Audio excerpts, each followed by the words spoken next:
सारी तोपों का रुख रखा नवाज शरीफ की तरफ, लेकिन आज की जो उनकी गुफ्तगू थी उसमें फोकस किया उन्होंने पीटीआई बानी पीटीआई को। ठीक है, उसमें उन्होंने 2-3 पॉइंट, बड़े वैलिड पॉइंट है उनके। उन्होंने कहा जी अपना बानी पीटीआई कहते हैं कि सब चोर हैं, लेकिन हमने कहा कि सियासी इख्तलाफात को सियासी इख्तलाफात तक ही रखें। लेकिन पीटीआई जो है उन्होंने दोबारा इंतकाम की सियासत को फरोग दिया। इसमें जरा आप मुझे बताइए कि इस जुमले से आप कितने मुत्तफिक हैं? देखें जी, बात यह है कि जहां तक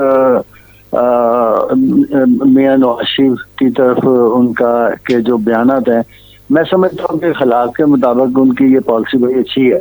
अच्छा, क्योंकि इस वजह से पीपल्स पार्टी में थोड़ा सा जो हमारा वोटर था जो नवाज शरीफ से को पसंद नहीं करता, यानी anti Nawaz Sharif voter, anti Nawaz Sharif vote जो था ना, वो हमारे बल्कि बड़े सालों, कई साल पुराने, जो 30-40 साल पुराने जो पार्टी के लोग थे, हमदर्द थे, वो इस वजह से नवाज शरीफ की वजह से वो पीटीआई को की तरफ राग़ब हो गए। और वो इस वजह से पीपल्स पार्टी पंजाब में बहुत ज्यादा उनको नुकसान उठाना पड़ा पंजाब में। सही। तो मैं समझता हूँ कि ये बड़ी अच्छी उनकी अपना पॉलिसी है कि हमें यही पॉलिसी रखनी चाहिए नवाज शरीफ के खिलाफ ही।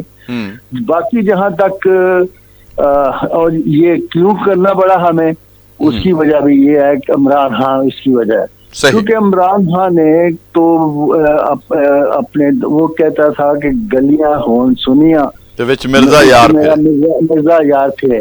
वो किसी भी अपने मुखालिफ को बर्दाश्त नहीं करता था। सही। वो कहता था जो मेरा मुखालिफ है उसको या जेल में होना चाहिए या मुल्क से बाहर हो जाना चाहिए या उसको खत्म हो जाना चाहिए, जिस्मानी तौर पर खत्म हो जाना चाहिए। सही। तो वो तो इस तरह का उसका एटीट्यूड था। उसने पीपल्स पार्टी के को चेयरमैन को उन्होंने अपना पहले जेल में किया और जेल में किया, बल्कि उनको यहाँ तक कि उनको दुआएं भी नहीं जाने दी उन्होंने, क्योंकि दुआएं जाने दें। फिर उन्होंने उनकी सिस्टर को सुबह आई थी फरियाल को, और हॉस्पिटल से सारी टाइम उठाया। हाँ जी, वो ले गए और जेल बचा दिया गया।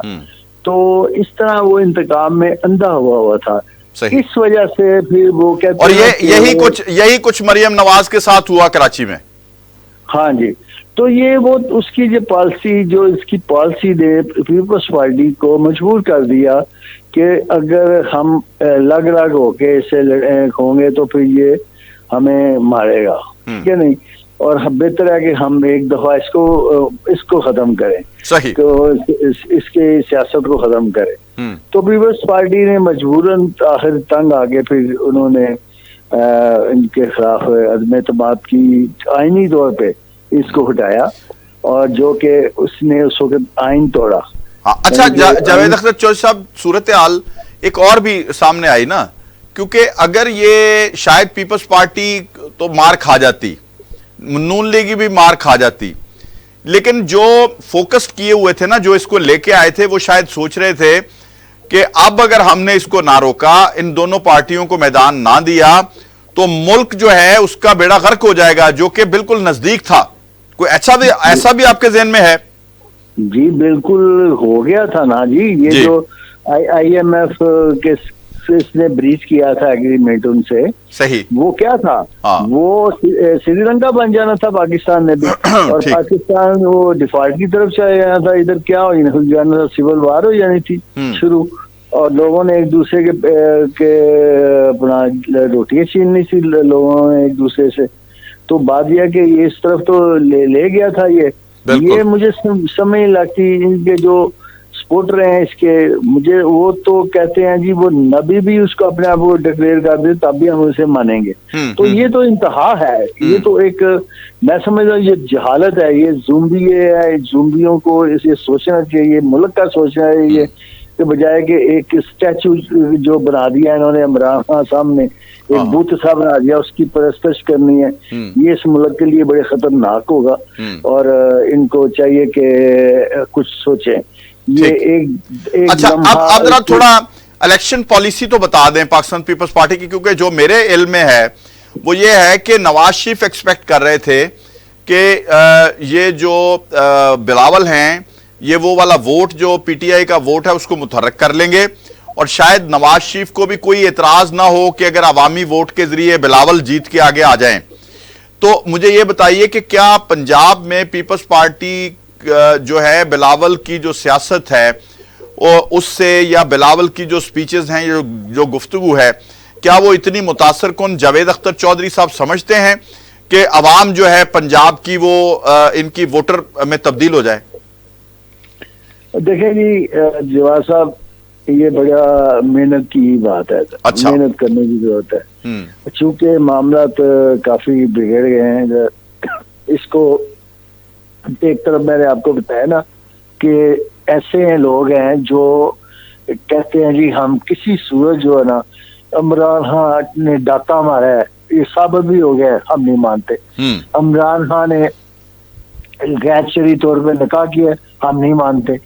वो मतलब कि वो उस चीज पे उनका ज़हन जब तक नहीं ये क्लियर होगा। सर जो शख्स अपने बारे में खुद चंद बातें ये जो आपने की है वो खुद कह चुका है, तो वो उसकी नहीं मान रहे, तो उन्होंने करना क्या है? वो कहते हैं जी अपना इमरान खान जो है ना वो खुद भी कह देना तो हम तब भी अपना नहीं उसको मानेंगे। तो बात यह है कि जहां अच्छा, चोई साहब एक दिन ना मैं चोई साहब एक दिन मैं सुन रहा था कि एक खातून गालबन उसने एक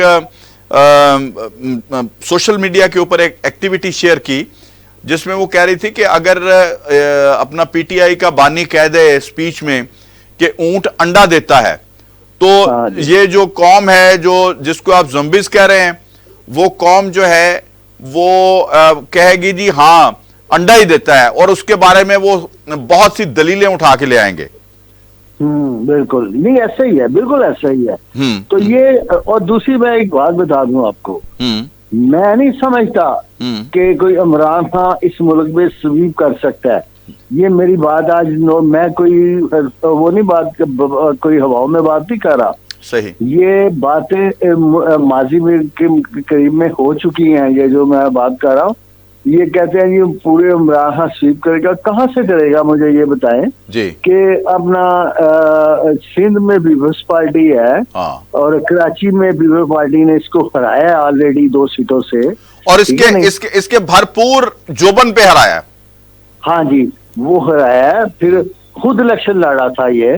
फिर दूसरी बात है बलोचिस्तान है, बलोचिस्तान में उनका एक अपना सिस्टम है। बलोचिस्तान में तो जो बड़े ताकतवर लोग हैं जो जिनकी सीटें मजबूत है वो तो सारे पीपल्स पार्टी में आ गए हैं, ठीक है नहीं। दूसरा मौलवी फजल रहमान है साहब है, ठीक है नहीं। तो बात यह है कि यहाँ पंजाब में नून लीग भी चले, वो भी लेगी सीटें।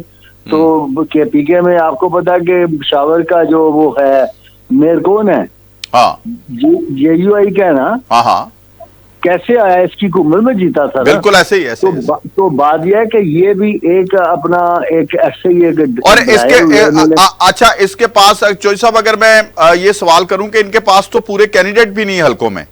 चले ये भी छोड़ें, मैं कहता हूँ जी 110% फेयर इलेक्शन करवा लें जी, जो भी हो, ये स्वीप नहीं कर सकता। बिल्कुल ठीक है, बहुत बहुत शुक्रिया जावेद अख्तर चोई साहब, बहुत शुक्रिया आपने प्रोग्राम के लिए वक्त दिया।